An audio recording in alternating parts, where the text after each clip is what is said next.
Don't you know the person who is? Listen to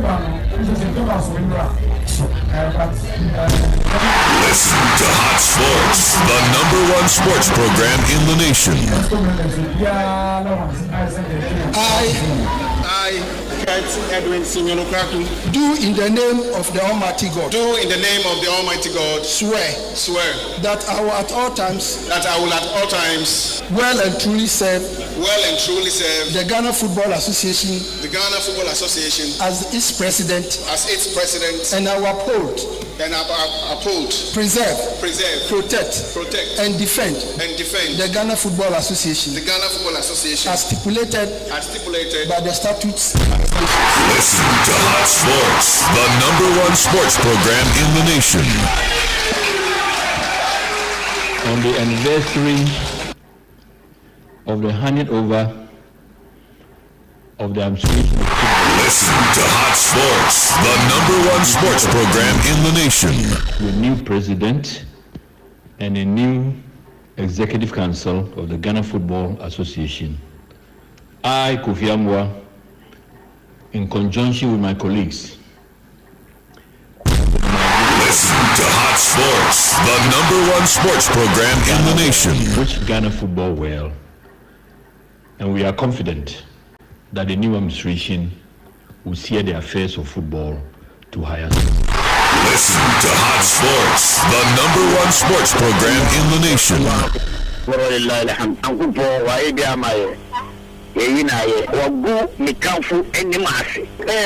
Hot FM more station. Listen to Hot Sports, the #1 sports program in the nation. It's something that we are going through and describe it. Even it is something that we have gotten to a stage that we have to meet them, discuss whatever ideas they have, listen to them closely, and then we'll be able to make a choice out of it. Mona na metie kotoko bobola menka ho de ya bokras yes number 7 na minimum. Listen to Hot Sports, the #1 sports program in the nation. Kotoko no bole ye de ane na no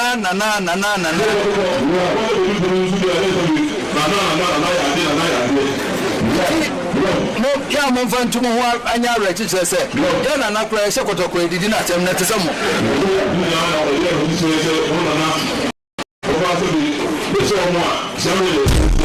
Listen to Hot Sports, the #1 sports program in the nation.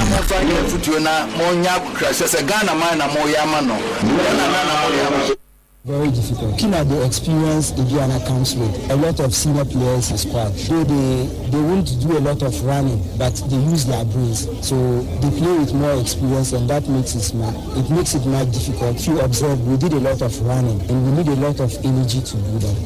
Listen to Hot Sports, the #1 sports program in the nation.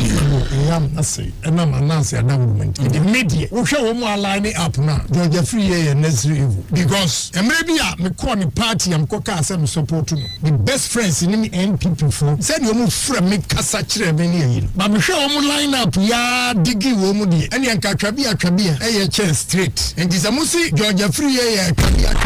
Listen to Hot Sports, the #1 sports program in the nation. 120 now, Mokotwaba, Miss Ramu, your percent Ghana football. There's a member anymore.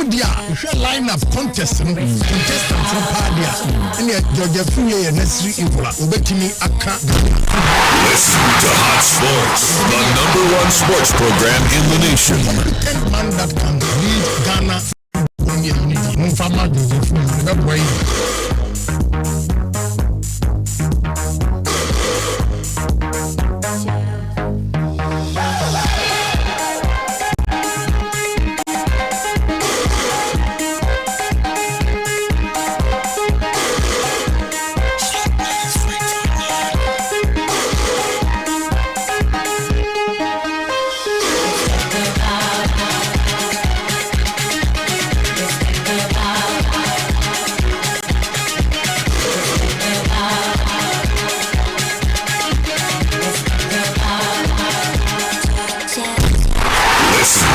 Sports, the #1 sports program in the nation.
The number one sports program in the nation.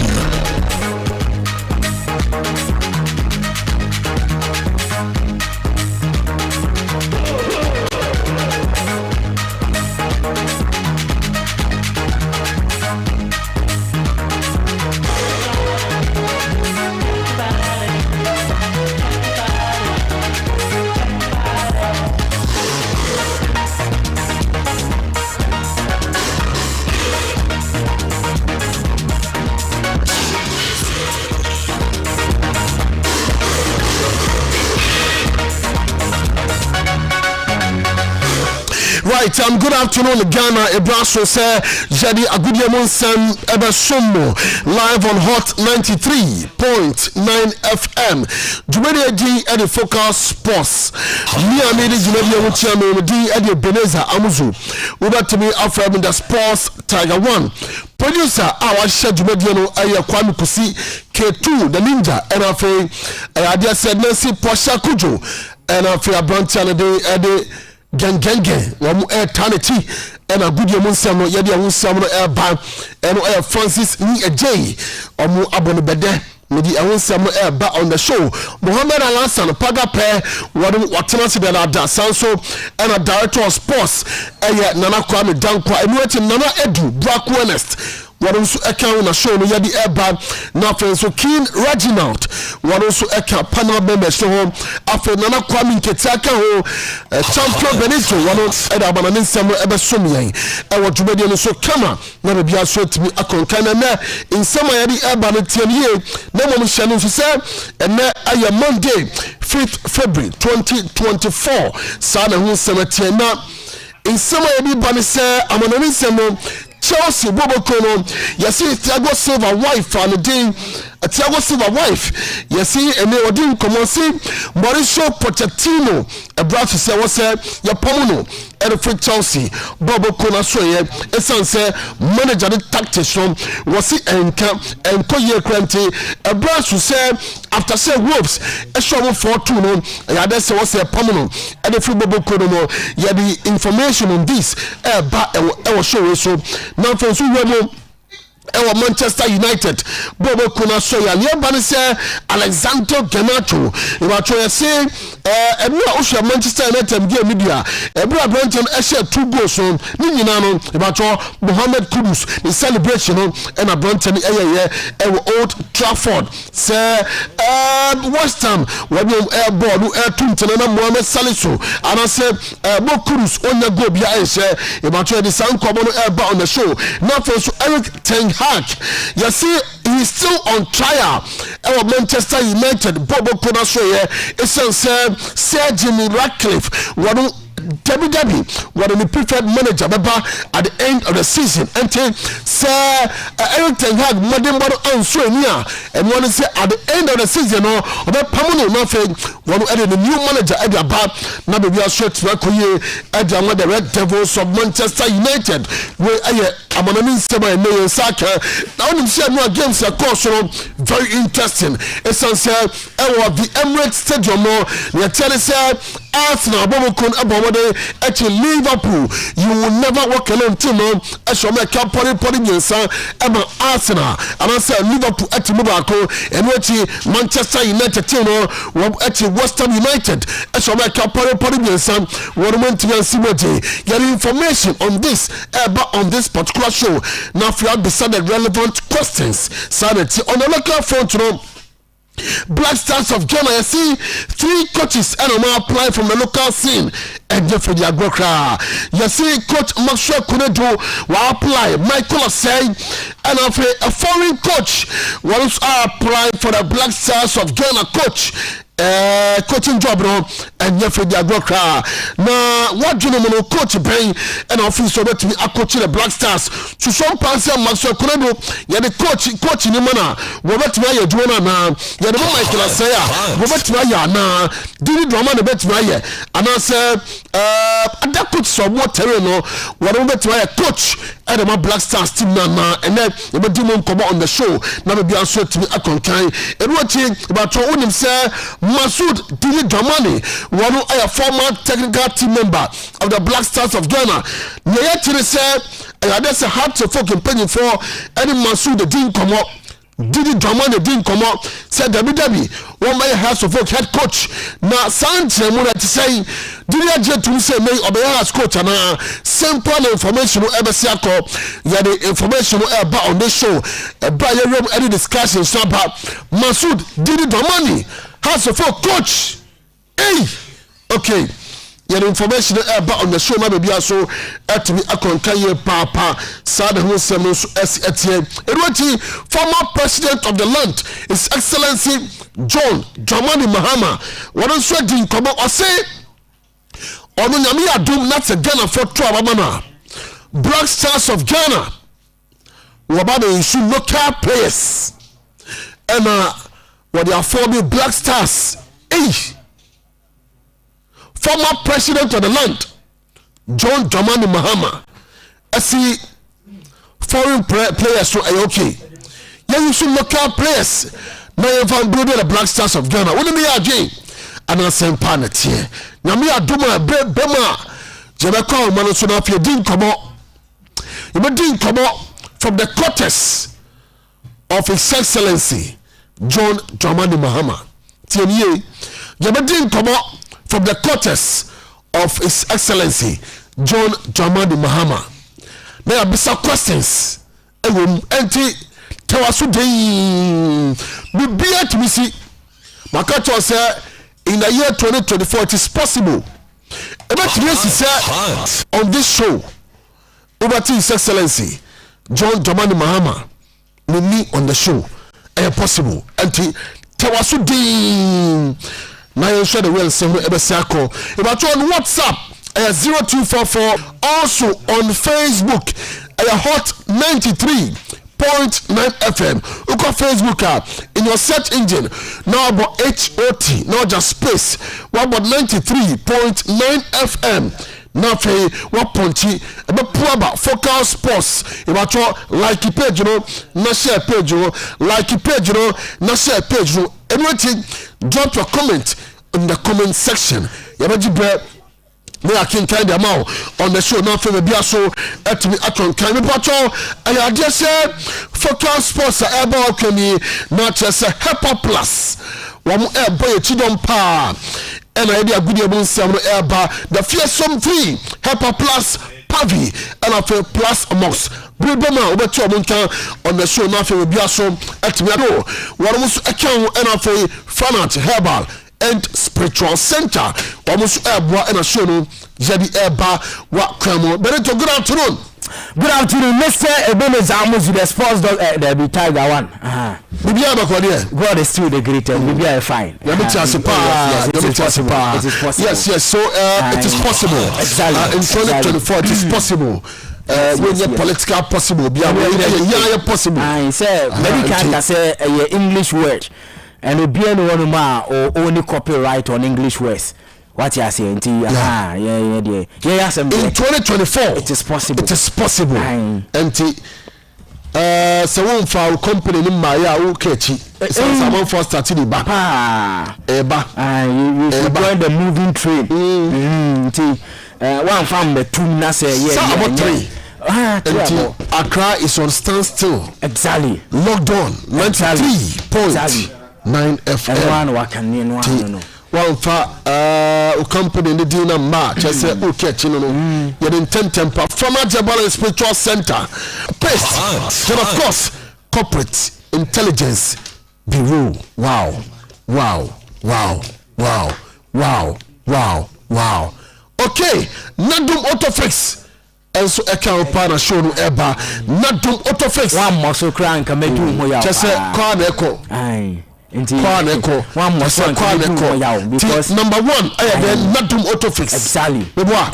Number 1 Nadum Autofix. Oh yes. Number 2 Corporate Intelligence Bureau. Absolutely. Number 3 Poplax.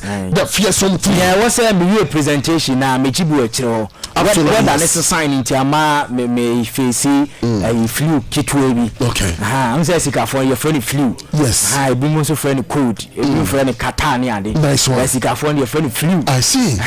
Wow. That's beautiful. Minim saka crowd show. Even as usual. A good Monday, it's a brand new Monday. Your friend Momentum Monday. Yes, Monday. Absolutely, yes. So here, special force and as a power. Now, with your complete week, now. It's your sync as usual. You're somebody back. Oh, join me on Facebook, Cross 93.9 FM. And then YouTube listen them. Into now, so platforms are over monitor focus for show. No, now, Aquacama, dear mom. What's some messages? Any SMS, you know? Them 0244849161 0244849161 na WhatsApp messages in a san campacho san number yem fresh and one but this is we do ujube ko bana for your bon do mawa fantastic one number no edom simple 0244 yes 849161 so what company who a company yes now per se who the day edema on this show na a down kosura 0244 849161 0244 me see about 3 akrani na stand still that plus into so again after another beer so we go to northern region upper east upper west beer hot FM we are nationwide show. This is the proper nationwide show. Exactly. So we are here. Stick and stay with us. Paga Peratinasi, Nana Kwame Danko Atenase, Benito Atenase, Nana Edu Atenase, Regina Atenase, Inketi Atenase. Hey, strong panel. And to the corner of your money. Oh yes, of course. I'm steering the affairs of the show. What I said. I'm just a conductor. And Sale who's 70. And come round after. Young Twaso ewo show so what I say Abanonensem the best foreign presenter champion Benito up next.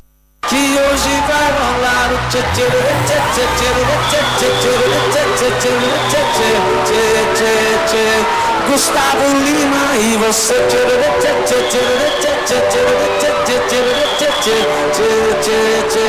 Gustavo Lima e você sai do chão. Foreign Sports Presenter of the Year, Greater Accra Region. Foreign Sports Presenter of the Year, Greater Accra Region, yeah. Foreign Sports Presenter of the Year, Benjamin Otri, champion of the next.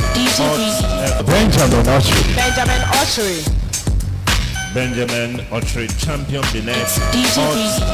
On the beat.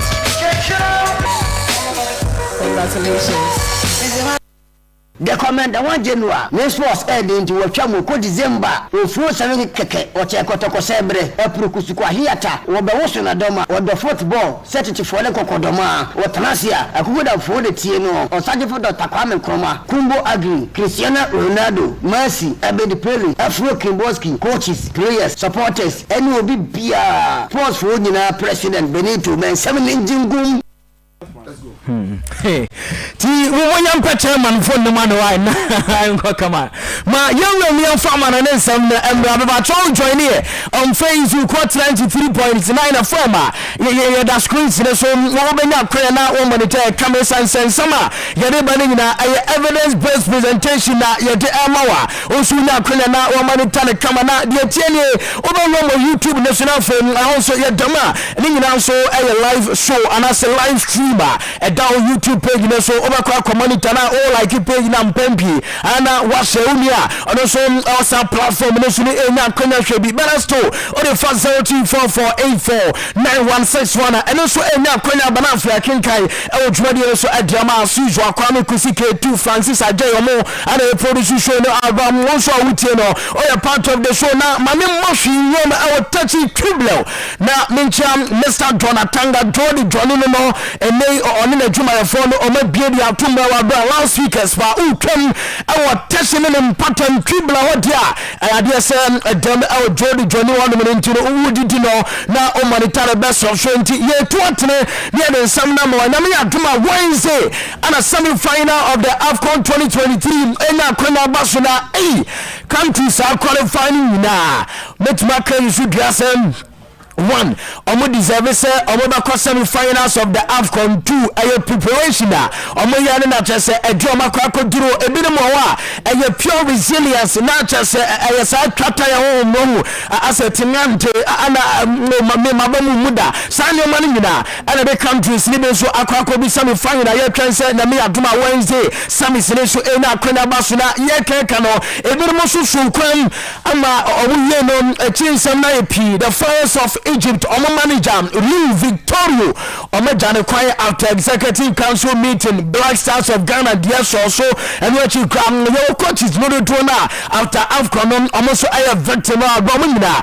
adwuma omo na ye ke kaneba no confirm ama say last time no and the senior national of Guinea omo so omo game no na Guinea for no even though na target ne bakopa and say bi kra ankomo be wemo so ade kan say semi final possibly final kra na ankomo so akwa oneness na so ankwankwa ye na join on Facebook be wacho Guinea for no report back to ade kan say omo krom no omo de omo nsimiki ankwanko piem so ofio nemum reception na omo de ma Guinea national team boys no contingent omo be piem so AFCON Nasere Bema na adene aye colorful ya describe when say we no aye warm reception and a Guinea national team so enya na time omo reported back to Guinea and okakwen omo so do join here our Facebook thousands of people and omo connect with bra omo so share the senior national nyina and say na no ada and omo so lisi omo quarter final game at the DR Congo na uhwe game ni bia obeka say bi gra at some point your moa and no man bi wa kra bi kra omo de che DR Congo for no ba nyina mu no omo no so 3-1 at the DR City o join here our Facebook when on aye reception the senior national of Guinea omo so kokonya aba omo so attach down of here you don't want some Emma o dread na yeka AFCON yasemia mame confirm from asem Rowan Williams no do na asase ene brain edin come after AFCON way oti se ebiam Rowan Williams or the first goalkeeper in the history of AFCON said penalty shootout who save Makomako 4 masam ebisi da since time immemorial AFCON asase somewhere 1957 ho enya de say BSC said penalty shootout cause in a single game na goalkeeper who save Makomako 4 when you say biam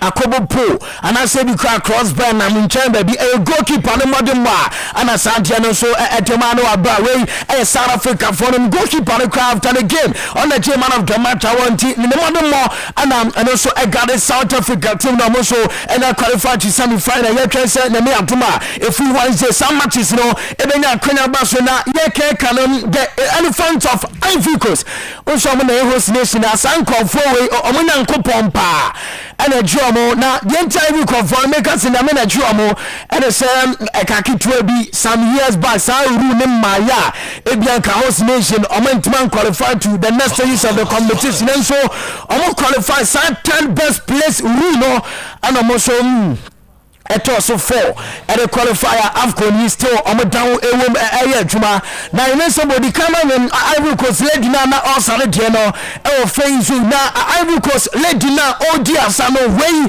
after say nano dam Ivorians no qualify to semis them me say Ivory Coast Chrome there na you move here so about do stage in Kenya mayo he Chrome ya debruta na omunya qualify bia I bia Cocodine abobo enwe chikra okokopie mo so ewo transfer ho ene mpatama odo bebre epembe wa bema kromwa ye de minkan fara da kranti o join here o Facebook 93.9 FM Ivory Coast denom Abuja pa we when Francis mo friend Abuja no we obesa besa we betwa betwenti Ivory Coast for no ana che say omonso ani Argentina and say omena advance to that particular stage o join here Facebook 93.9 FM lady na sanu so febrida na ekoyam omode the Alas Lions of Morocco fans na anwata any update say sanu mana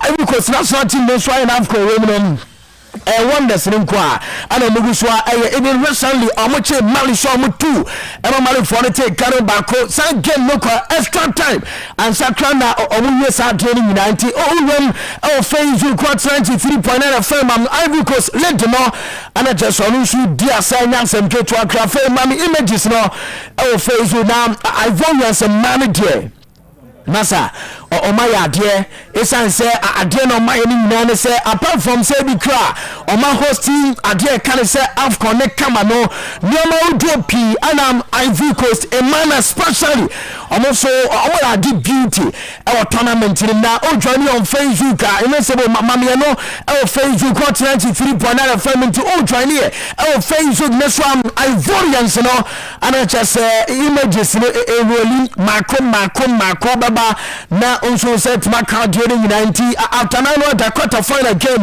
omobody team Mali our bomb win by 2-1 no and Sanya mo win na so ekokosi Ivory Coast ni mpatema you know when some Emma o show no sunti we Afcon no dance ni more and you dey to draw show no so na messages ni baba I was 0244849161 0244849161 na yankin come nti eno no ayembia wan dia na fepa ene sebo mama ba kuna na wan nyine Ivory Coast omo colors no na masa na nya sempetwa sam image we no de yebo Afcon ni we kra personally masa ko Abidjan na makwa ko hwe no ye wan nyine Ivory Coast colors na odi aha we na make no no mushu no Amen.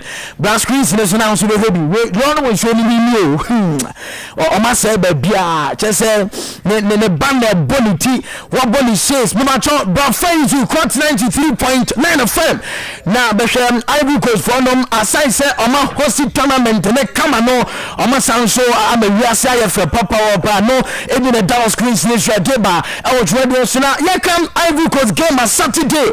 Obody tell Mali no hey Mali pa winning course nation the ball and 8 minutes when a penalty kwaba to atlewa adama try gina chire na wa kwase no sadie na ena de Mali for na hwiase ba na mali coach no after game no yammo papa ni nsu enya sa di ambulance bemo ha be so football ana ko Jay support kind no a hand-breaking event one share their football emit mamu aye no unhwia no anu papa wo panya sempeto 20 Mali head coach I found him Charlie ana after yammo papa ni nsu na nsu no mudi guli tire no told one inti nso nunu emu ado na egule tire wa na fe rama adwene ho na ne tension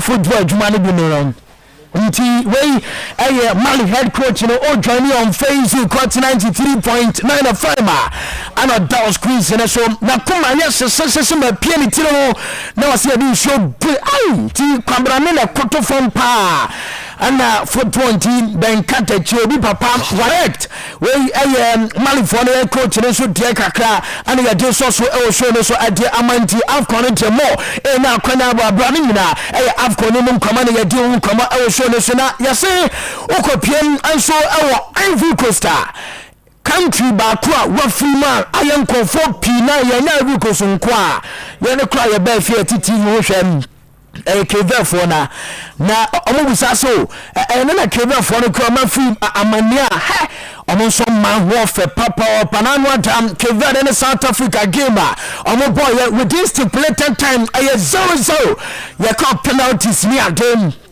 and say and South Africa every 2-1 penalties no almost say Kevin the man bema omo wo fe papa nti eka mo ma wo fe nko a kakebe for the still omo wo tournament ni ene omo bo park ne so na Francis mo so hwebi of the field na Amuzu mo hwe K2 kanona to sidan ko no so wenti sa o jodi on Facebook we ekeva the man so na down screen sene so nti Ghana for no de ye na film nti ya de ye nkan pi nti screen sene so Cabo Verde man no so bright screen sa draw so pa o join here o Facebook kana for YouTube 93.9 FM o say kabi was screen sene so abrani nyina AFCON mu nkomo ana ye de ema o dwumadi so na ye ka AFCON ya after say Nigeria for no so qualify to semi final uko AFCON abako semi man the bacho countries omotime je AFCON ni bi no impempi ayana omo consider lesser number of goals nemum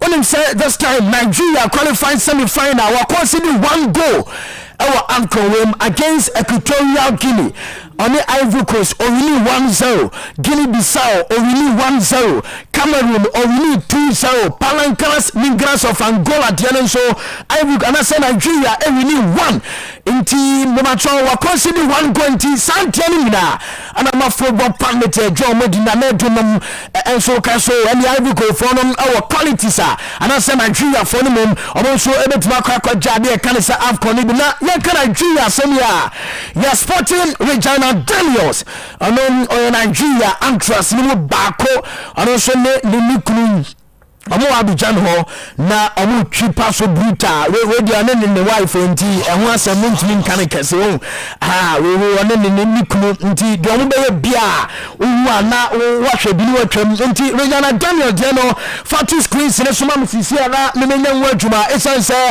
onon so enen husband and so na kwenya kwakọ we Nigeria for the qualifying no na omo Germany nka say na nka fo na nka bia so no wife na Ghana qualifier na mo so mu diem na ne no amenti o journey face with Regina Daniels and ne nikunu no so jomo dimpa e wa de kan say Ivory Coast nti we ni na say Nigeria for the community and just run kokra ana Regina nikunu omo so je e wa Ivory Coast I don't some no e ma o dwumadi so na Nigeria for we no ma confirm from say omo target and say omo kwakwaji AFCON no because 19 tournament omo bo AFCON history ni nyina 16 times and omo semi final the do dwuma no the more e now for so latest no we so set man can you free AFCON mu nkomo ni nyina no Twitter if free AFCON mu ba ye to nkomo de amana ye masaba so nemum mami ko Europe proper esansa weekend we match out do to from Europe top 5 leagues in na uko Premier League and Arsenal for the Liverpool say no dey ye no shema bibia timisi na Martin Odegaard after the game or the same penalty draft Arsenal at Liverpool show come and Salipu at a canon back and draw Premier League na Premier League no you say top 5 in the afternoon in West City you want to the garden na when the draft na game no come on. You guys have already been criticised for potentially over celebrating a win, but can you over celebrate? Can you over celebrate in a game that, as we've just all said, is that important, isn't it? I think everyone who loves football, who understands football, they know how much it means to win these games. And if you're not allowed to celebrate when you win a game, when you're allowed to celebrate, then I think we're happy with the win, and we'll stay humble and we keep working hard, and we'll prepare for the next one now. But of course, you have to be. You guys have already been criticised for potentially over celebrating. Can you over celebrate in a game that, as we've just all said, is that important, isn't it? I think everyone who loves football, who understands football, they know how much it means to win these games. And if you're not allowed to celebrate when you win a game, when you're allowed to celebrate, then I think we're happy with the win, and we'll stay humble and we keep working hard, and we'll prepare for the next one now. But of course, you have to be. You guys have already been criticised for potentially win, but can you over celebrate? Can you over celebrate in a game that, as we've just all said, is that important, isn't it? I think everyone who loves football, who understands football, they know how much it means to win these games. And if you're not allowed to celebrate when you win a game, when you're allowed to celebrate, then I think we're happy with the win, and we'll stay humble and we keep working hard, and we'll prepare for the next one now. But of course, you have to be. Ti wey some Martin Odegaard after the game. I don't show it to you. Martin Odegaard. Johnny on Facebook. For camera. Arsenal team photograph and image na go viral. Masisi Kroma Umar Sharif money Arsenal fans in the other one so this time Ebukra also compete for the English Premier League title. Now to baba not the details now. Name Arsenal this season Big Six in England. Only see one game against the Big Six.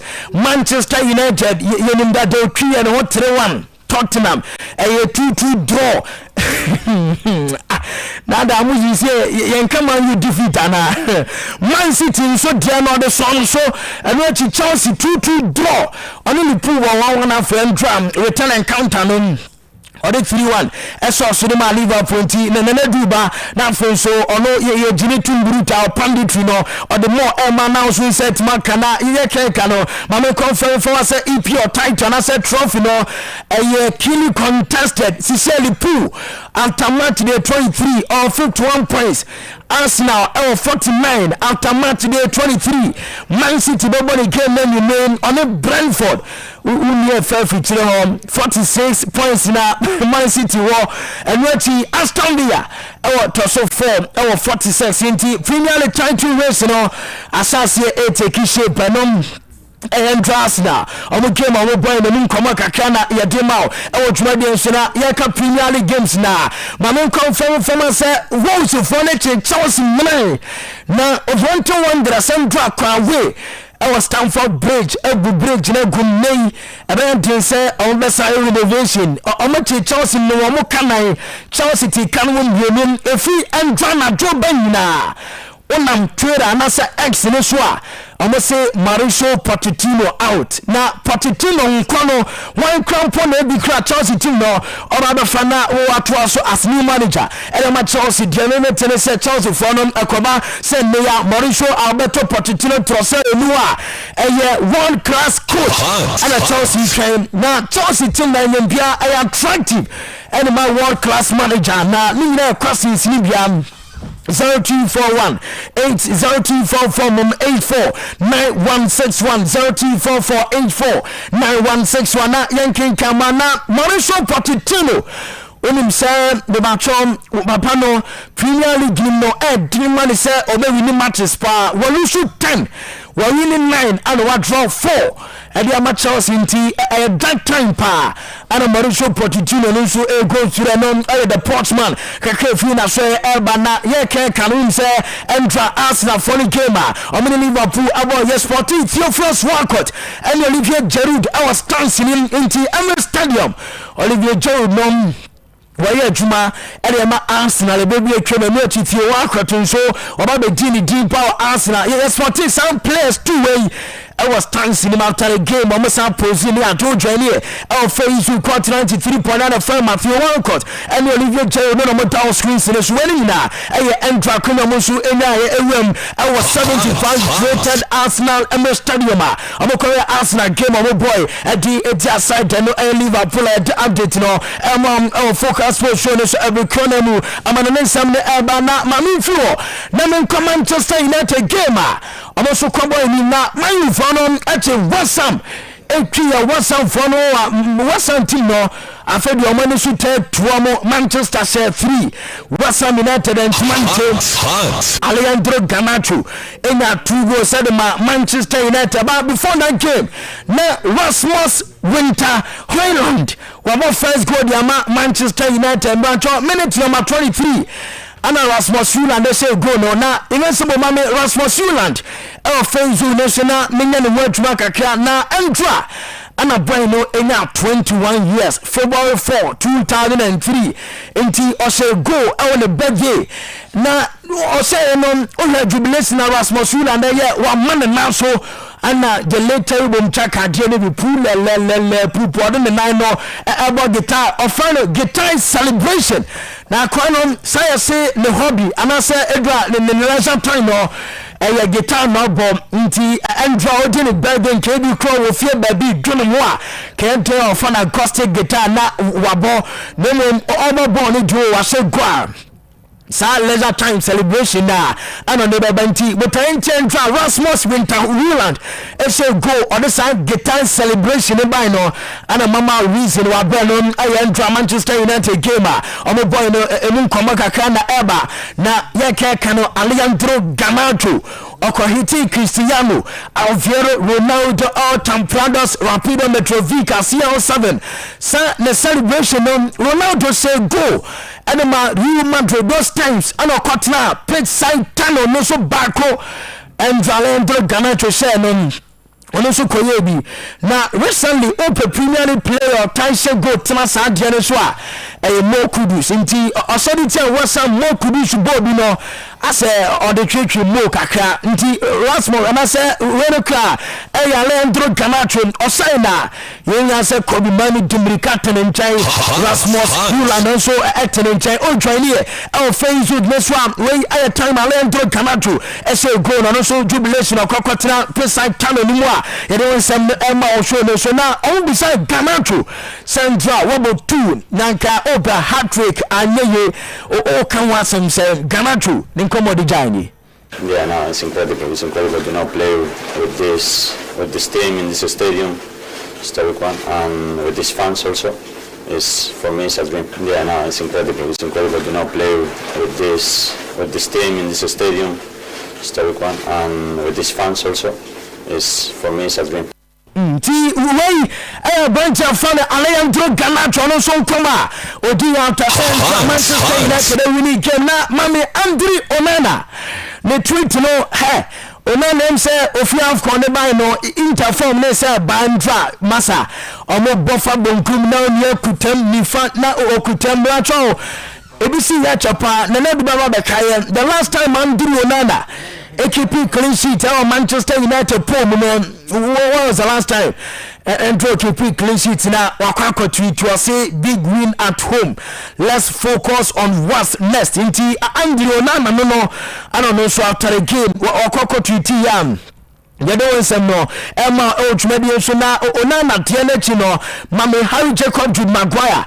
Facebook so also tweet come up anti nina I am command if Manchester United game in the eba ya Emma maybe so now ye about Tende Casemiro or the first player one sister Rasmus Roland ago our Premier League game nti Andra ana Casemiro so sound record no abenom Manchester United gamer omo boy ni na update film banana duba or the more ever so for mama na fe trust no also set makana mami fo na min concern from blacho so for me ko Arsenal team biem esen central adwuma Arsenal e Liverpool mama Mikel Arteta na Mikel Arteta mrika papa ni tu park ne so no na nyemrika ketua kra na Mikel Arteta Maratien some win entrance na following no na deserving one pass na boa omobody cha Liverpool nti Mikel Arteta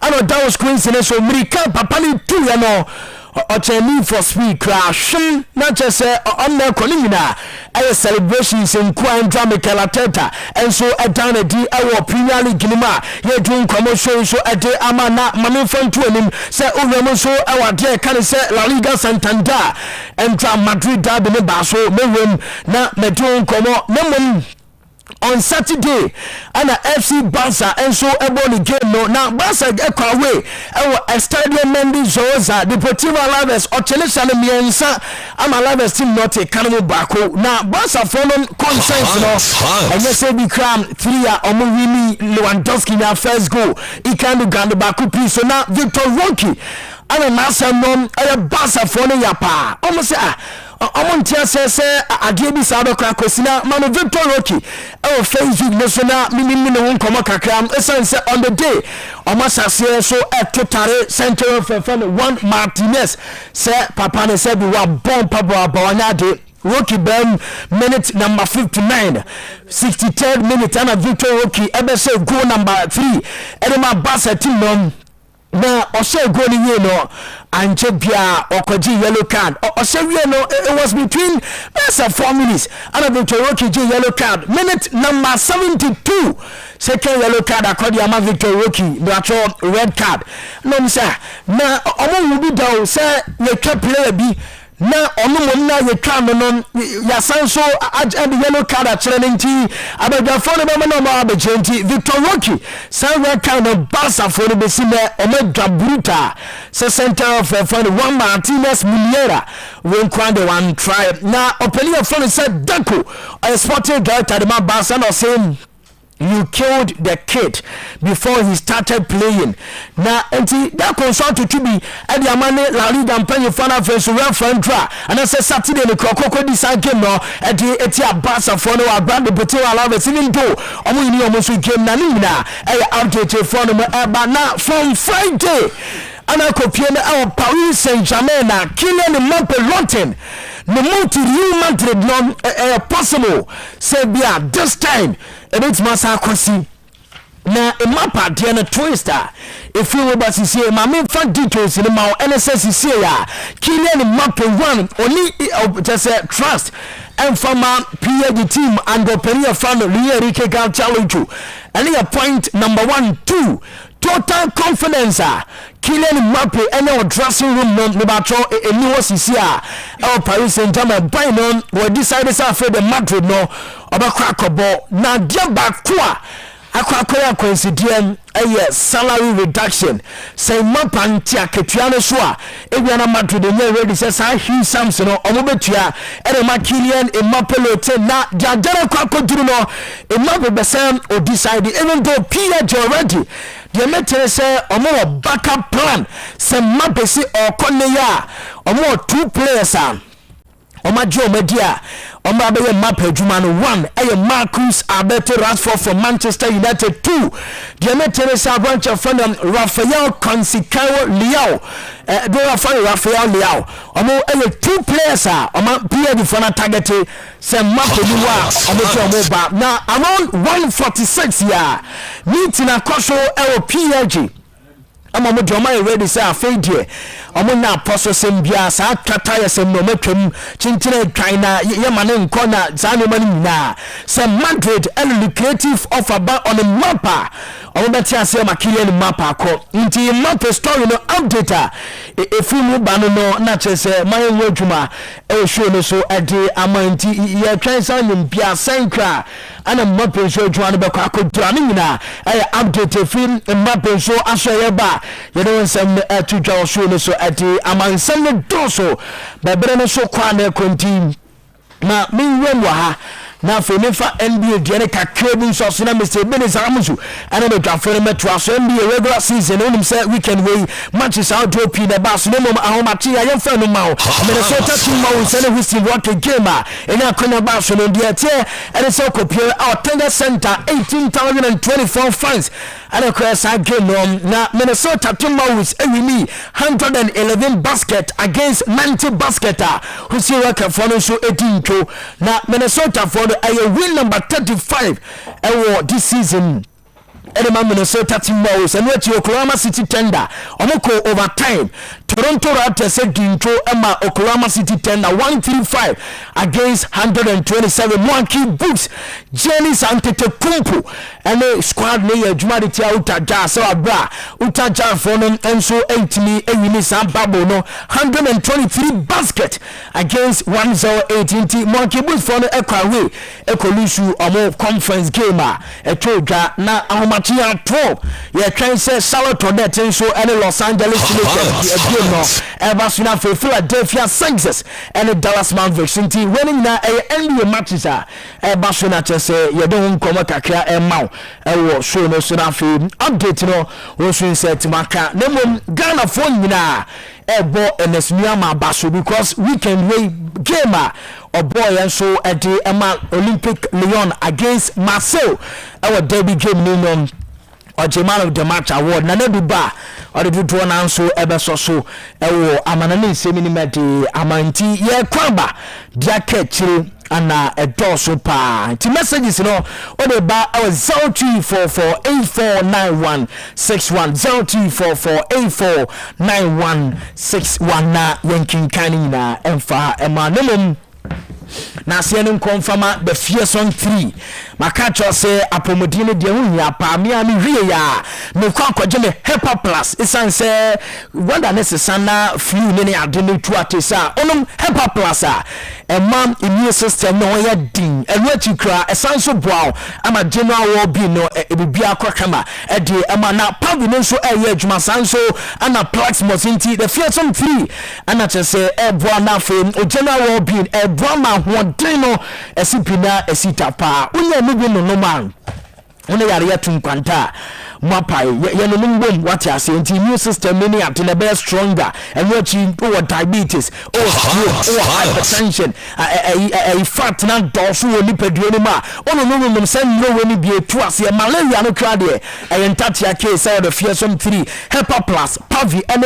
plasmox ni nyina so bra pa fe 0244201589 0244209581 na impanyfo entini enjo so pa nti onom ne na asevu edi afin narwa bia ho na enedie kyota kotu pesino I no no biadi twinese na o de culture ko tu pese ni twu sia maka cho se tako na ewo no bacho e ma osana pai fita eno ti kra sanso e ment e ma ade e kan se ment no eno so e ma se bi o breath ana se wonu mun kanon enso aye kamanti o de culture ko tu pese ni bi o dan no pa fa twu se eno ti kra o na akoda amadun so a na odi bi atwitwi na bibia so akotama ede amam uwem ewo miaya odo pim ubenya church akotu pesi ni bi na ye tene se Food and Drugs Authority for agiatum nti se o to now the truth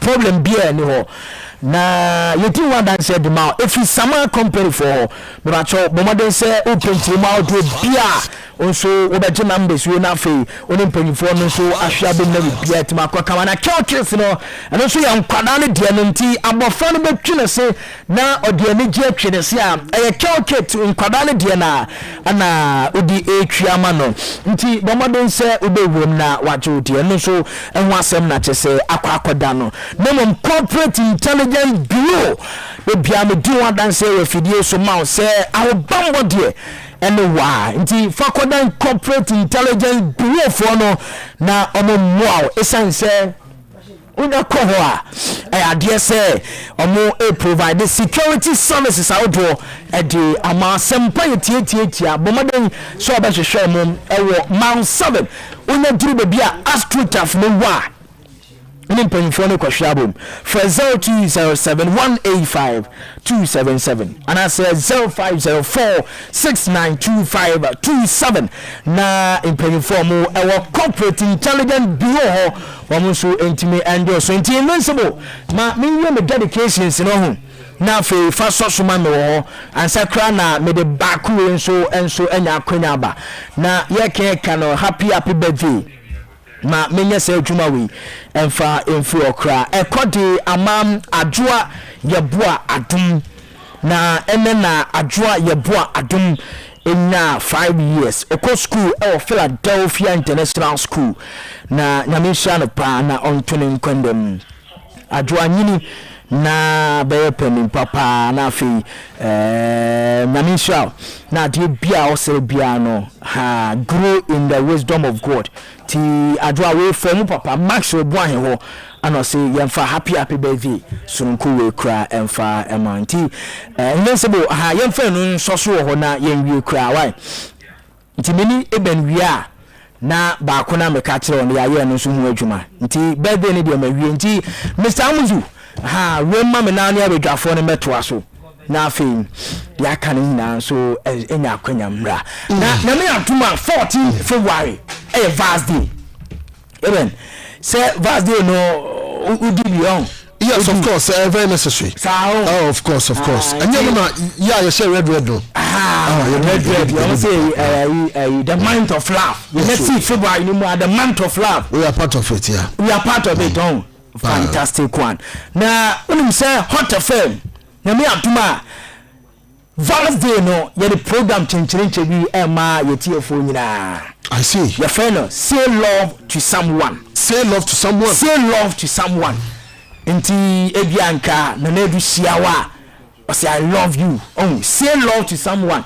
Hot FM and yɛde saa program we bro na me nyina ne sɛ na me atoma yɛbɛgye audio messages nti you say is Wednesday yes 14th February is Wednesday na Wednesday no te sɛ nkia sports ya na your WhatsApp number no na yɛde amaw no wa send WhatsApp audios sada no WhatsApp audios na afei also what the amawa dofo ni nyina into body but your firm champion Benito make us free ebia ha me dentia e de emma madofo nyina sa into sada ne de o maame o papa o wadofo obi oyo dofo bia so ye be ma so yo ba 14th February Sunday Wednesday and I just say you say love to someone Jumedi no ebronti efi anopa no kopem say 14th ni betwam die Thursday ni na Hot FM so na ye di no na ye di wi a na afei ya say hia wase ho na ye di atoa so na mo acho voice note no achede wuwom achede bebre enti response ebeba ene nkofo ebe send ni na Hot FM ye wa achede sunko e de emaw enti me ba cho okrampo de no kasase from 10 February na wasase send WhatsApp audio ne ba na ginamba we na Sunday o WhatsApp audio no wo so enti we create or dot story no na bibia so atima akokama 0552 179 180 0552 179 180 and your WhatsApp number. Say love to someone no from 10th February to 13th February or the shall say send the WhatsApp or audios in the bra you be keeping in 14th no na ye bo wow message na den you better wade nti adofo no muntie nkamoi na munhye ne so pa say love to someone nti wa be call do ma na edimu no e chawade eno no nti ye fancy emensebo ye nya say adwuma we na mempon kra na afei Ebenezer Amuzu ene abedwafo no emetoa so na bibianso enwe pepa na na producer dey na we nizan ade wa try to menu mami amenya ma wa na na du so ba obere but as usual ma me ko test tribulum na me cha Jody Johnny Mr. Jonathan ga o mayane ntie se one na dwuma fo no nyina o monitor so ni pa sanso ana ni matetru the seas yes and so our teshi ni and ma yencha choke ono so ewola ono so mfa so we ni agro kra ye chia mu nyina na mencha me number 1 hairstylist ewo Admas Barbering Salon Mustafa Rahman uko Dome Commercial Bank dia mu friend Bra Mustafa ono ana o mitiri ni no oye ho adwuma pa e di emam ye nyasem ke 20 ye kwaba dia ka chiri ana edoso ma mencha ti anso o sekyo o monitasho no cheben oni abedwafo ne meto aso na nana kwame kumi mensa ka message no why into die me pon a ye bedi hu nkomo nana kwame kumi says Benito come for free haircut at Clem's Hair Studio at Madina Rolling Circle.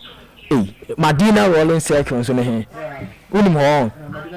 Oh okay nti nana kwame kumi okay nana binim ho pa nti ode mebeba. It says Benito come for free haircut at Clem's Hair Studio.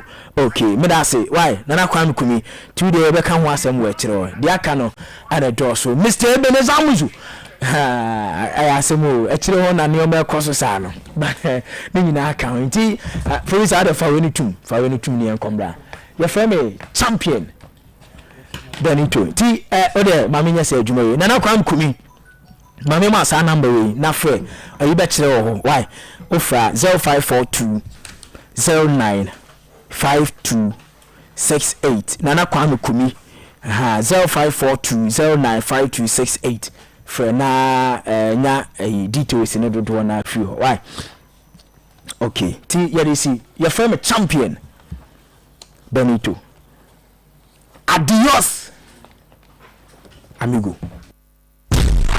Listen to Hot Sports, the #1 sports program in the nation. Listen to Hot Sports, the #1 sports program in the nation. Listen to Hot Sports, the #1 sports program in the nation. Okay, and just going by champion Benito and ono Eddie Amanani Seven Abano. Now me kind of free of a message so free young also here in the studios. Way free Mr. Abbas inside Awoshi was he Sports Tiger 1. I think Nigeria can win the AFCON. Both Cape Verde and Angola are out of the competition, but their ladies are beautiful. I'm happy to see Manchester United winning. Thank you. My regards to Her Excellency Kwiafriye #Focal Sports for Mr. Abbas Aroshi and Odiwe free abaye. I mean to also a few of your messages. We say Manchester City will beat the Bees tonight. It's your boy Yima Loki from Tema Community 5. And I want also anyway about we say hi, good afternoon. Ofori Obed.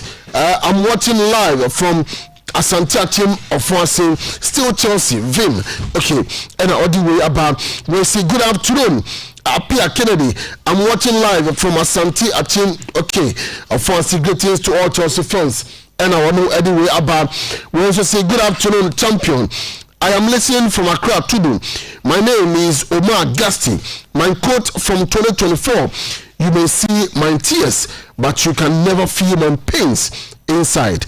Greetings to all Barcelona fans and one also anyway about that is on SMS. After kind some few also on Facebook. Now for Antoine Kobono so here on Hot 93.9 FM. Where I say. Okay. I see entry is my name. Texting from Tamakom 6. Benito is a good foreign presenter. Keep it up. Good work. Chelsea. Boy. Fire for fire. And I will be about and all the images I can say Benito come for free haircut at Claims Hair Studio at Medina Rollins Circle. And also anyway about but then my Richard Man in 1990 was a monitor show no from Germany and Tisada who cemetery. Nana come down Quadrato Sports at Tenassi, but I'm really a Nana Edudie. Nana, good afternoon, my career. Taga, I don't have here. Maybe okay. Maybe I fine. Yes, Senna, now we monitor Liverpool near Aston game, no very difficult game. And I mean, we see a judging club in near Bedese or Percent or Dean Kurum in the game, but Uncle you understand, Uncle we share lineups for both teams and who say, Empire Ebedra. Because Osha Arsenal. Players of GM just say call for all attack. When I say David Raya and call for Ben White and Zinchenko and call for that is Abrante Saliba and Gabriel Magalhaes and call for Fimbo Abrante Jorginho and then Declan Rice and Martin Odegaard. What I say completing the midfield trial and the new one on the ball Saka and Abrante Martinelli, Gabriel Martinelli. Then of course Kai Havertz from Chelsea formerly. Then of course if you Liverpool game now on the lineup is very very strong. That is Alisson Becker, Joe Gomez, Abrante Trent Alexander-Arnold, Konate, and then Virgil van Dijk and on board McAllister. Curtis Jones, Abrante Real Gravenberch, and that is Kwade Gakpo, Abrante Luis Diaz, and Jota. Very interesting lineup. 4-3-3-4-3-3. Difficult game for both sides, but I saw won the game by 3-1. Yes, you know, season like this, games win a defining moment for most big clubs, and very important. What I say into the situation that you're finding yourself now. It was a good game yesterday. Adia Bakwa me who say Arsenal improved this particular season. How good results in big games. And this particular season, on your good results against Liverpool.